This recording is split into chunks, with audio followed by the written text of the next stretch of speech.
ससुराल की दहलीज पर एक बहू का संघर्ष और सम्मान। पूरी सड़क पर हलचल थी। घर घर में शादी की तैयारियां चल रही थीं। इन्हीं तैयारियों के बीच सानवी अपने कमरे में सूटकेस जमा रही थी। माँ वसुंधरा बार बार पूछती, बेटा कुछ रह तो नहीं गया? ससुराल अच्छी जगह है ना? सानवी ने मुस्कुराकर कहा, माँ बस आपकी दुआओं की कमी नहीं होनी चाहिए, बाकी सब ठीक हो जाएगा। पर वसुंधरा के चेहरे पर छुपा डर कोई नहीं देख पाया। गरीब माँ बाप की वही पुरानी चिंता, क्या बेटी को उसके ससुराल वाले स्वीकार करेंगे? शादी के बाद का पहला दिन था।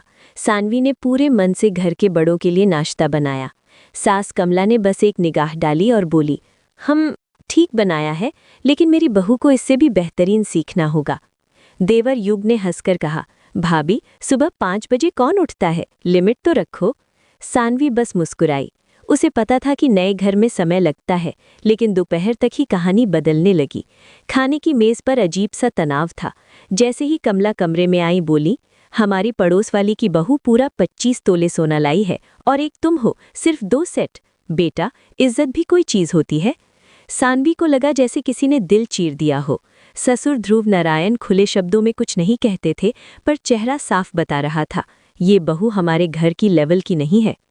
सानवी की शादी को आज सिर्फ 5 दिन हुए थे, लेकिन उसके अंदर ऐसा लग रहा था जैसे 5 महीने बीत गए हों। बाहर सुबह की धूप फैल रही थी, पर उसके दिल में अंधेरा और गहरा था। वो रसोई में आलू काट रही थी और उसकी उंगलियां हल्के हल्के कांप रही थीं। उसने चाकू नीचे रखा और गहरी सांस लेकर खुद को संभालने लगी। ससुराल वालों की नज़र अब भी उस पर वैसे ही थी जैसे कोई सामान देखने आया हो, कोई इंसान नहीं। कमला किचन में आते ही बोली, इतने बड़े टुकड़े काटे हैं, हमारी बहू को बहुत कुछ सीखना पड़ेगा, मायके में सिखाया नहीं होगा शायद। आवाज़ नरम थी लेकिन चोट गहरी। सानवी ने सिर झुका दिया, मैं ठीक कर दूंगी माँ। कमला भौहें चढ़ाते हुए बोली, अभी से माँ? बहू पहले ससुराल में कैसे बात करते हैं ये सीख लो। सानवी चुप रही। बात बढ़ाना उसे कभी पसंद नहीं था। वो हमेशा से शांत स्वभाव की थी, अपनी माँ पर गई थी, लेकिन लोग उसकी शांति को कमजोरी समझ लेते थे। उसे याद आया वो दिन जब उसकी माँ वसुंधरा ने छोटी सी रसोई में कहा था, बेटा जहाँ भी जाना अपना दिल साफ रखना, हम अमीर नहीं हैं पर तेरा दिल सबसे बड़ा है, यही दहेज मानकर ले जाना। पिता के जाने के बाद घर की हालत खराब हो गई थी। शादी का खर्च भी उधार लेकर किया गया था। सानवी जानती थी कि उसका मायका दहेज नहीं दे सकता, और यही आज उसकी सबसे बड़ी मुश्किल बन गया था। दोपहर में जब पूरा परिवार डाइनिंग टेबल पर बैठा, माहौल जैसे सानवी को परख रहा था, उसके कपड़े, बर्तन, उसके चलने तक को। ध्रुव नारायण बोले, आजकल तो लड़कियां मायके से बहुत कुछ लेकर आती हैं, सोना, कपड़े, फर्नीचर, पर हमारी बहू बहुत सीधी है, कुछ लाई ही नहीं। देवर युग हंसते हुए बोला, भाभी खाली हाथ आई होंगी, लेकिन घर का काम हाथ से बहुत करवाती हैं। सब हंस पड़े। सानवी ने महसूस किया उसकी चुप्पी का मजाक उड़ाना कितना आसान है। रात को जब वो छत पर बैठी आंसू पोंछ रही थी, तभी पति शौर्य ने पूछा, क्या हुआ?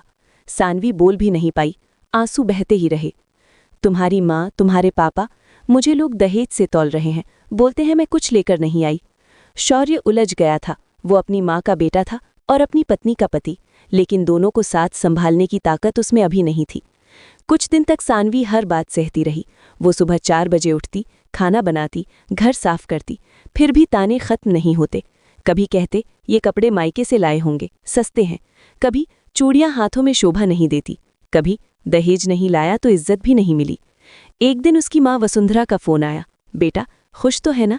सानवी कहना चाहती थी, नहीं माँ, मुझे हर पल अपमान मिलता है, पर बोली, हाँ माँ, बहुत खुश हूँ, क्योंकि वो जानती थी सच बताने से माँ रोएगी और वही सानवी को सबसे ज्यादा तोड़ देगा।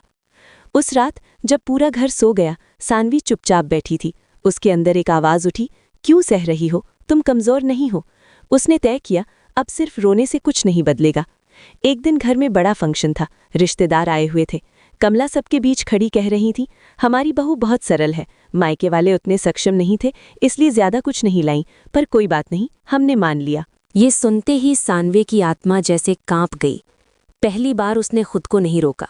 वो आगे आई और बोली, सासू माँ, दहेज न लाना मेरी कमजोरी नहीं है। बहू दहेज से नहीं, इज्जत से बनती है। पूरा हॉल शांत हो गया। सानवी बोली, मेरे मायके ने मुझे 2 चीज़ें दी हैं, संस्कार और सम्मान, और अगर किसी घर में बहू की कीमत दहेज से तय होती है तो वो घर संस्कारों से गरीब है, बहू से नहीं। देखते ही देखते माहौल बदल गया। शौर्य पहली बार बोला, माँ, अब बस, मेरी पत्नी इस घर की इज्जत है। अगर उसे नीचा दिखाया गया तो हम दोनों कहीं और चले जाएंगे। कमला स्तब्ध रह गई। अगले दिन से माहौल थोड़ा नरम होने लगा। कमला ने पहली बार कहा, बहू, चाय बना दो दी। इस बार आवाज में आदेश नहीं, सम्मान था। दोपहर में सानवी ने ससुर को पानी दिया तो उन्होंने कहा, तुम्हारे हाथ में बहुत सलीका है बहू। ये छोटा सा वाक्य उसके लिए बहुत बड़ा था। धीरे धीरे सानवी ने अपने काम, व्यवहार और प्यार से सबका दिल जीत लिया। वो बुजुर्गों के पैर दबाती, देवर की पढ़ाई में मदद करती, सास की दवाइयों का ध्यान रखती। कुछ महीनों बाद वही कमला पड़ोसन से कह रही थी, हमारी बहू बहुत अच्छे घर से आई है, नसीब से मिली है।